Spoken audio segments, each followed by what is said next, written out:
WXVT Delta weather.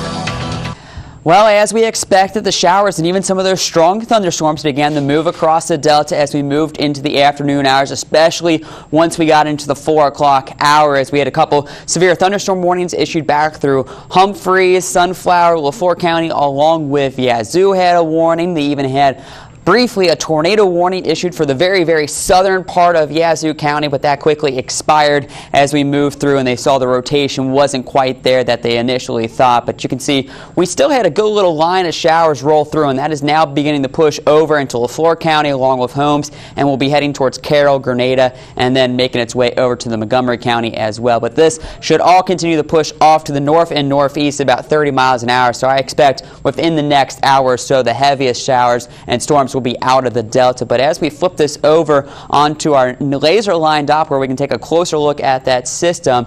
You can see the heavier showers with the red and orange still, as I mentioned, back through Holmes, Carroll, and LaFleur County. But it looks like things are beginning to come to an end back through Greenwood, Itta Bena. And as we look off to the west, we can see things are pretty much quiet back through Washington County, which includes Greenville making its way. Maybe just a little shower now over top the Leland area. Sunflower, we'll see that move through, but other than that, you'll be drying out.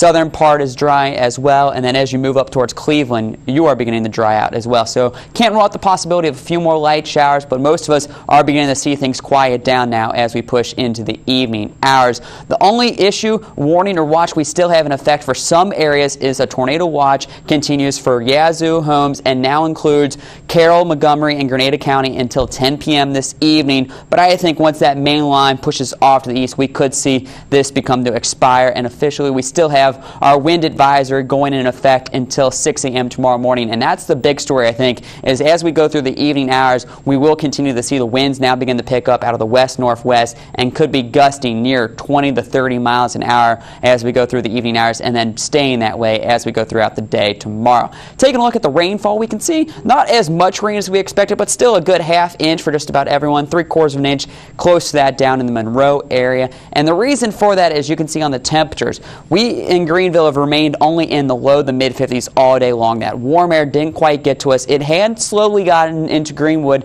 as you are now at 63 degrees, and that allowed for some of those stronger storms to develop over in the eastern part of the Delta. But I think temperatures will then continue to fall as we go through the evening hours as that warm front continues to push through.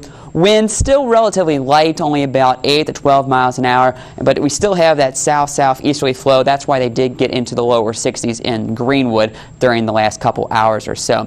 Big picture, here's that storm system we had, and it was a big one down the farther south. You got as numerous tornadoes report down around Louisiana and over in the South Mississippi near the Hattiesburg area. A couple reports of some tornadoes on the ground.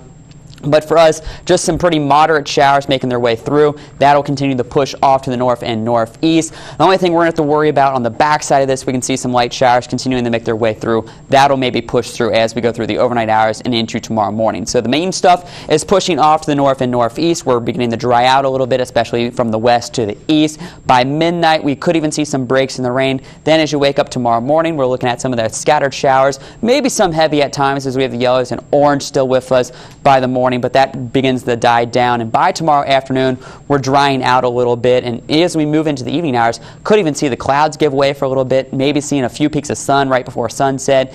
Turning mostly clear during the overnight hours, and as we go throughout our day on Thursday, should see a good bit of sunshine, but maybe could see a few clouds try to move in during the afternoon hours as well. So tonight, temperatures will drop all the way down into the lower 40s, so it will be on the cooler side compared to what we've been used to, with some of those light showers still possible. Tomorrow, thanks to that northerly flow, which could be breezy at times, we're only going to make it into the lower 50s with a few scattered showers throughout the day. Then as we move into Thursday, we stay breezy, partly cloudy, a high near 56 degrees.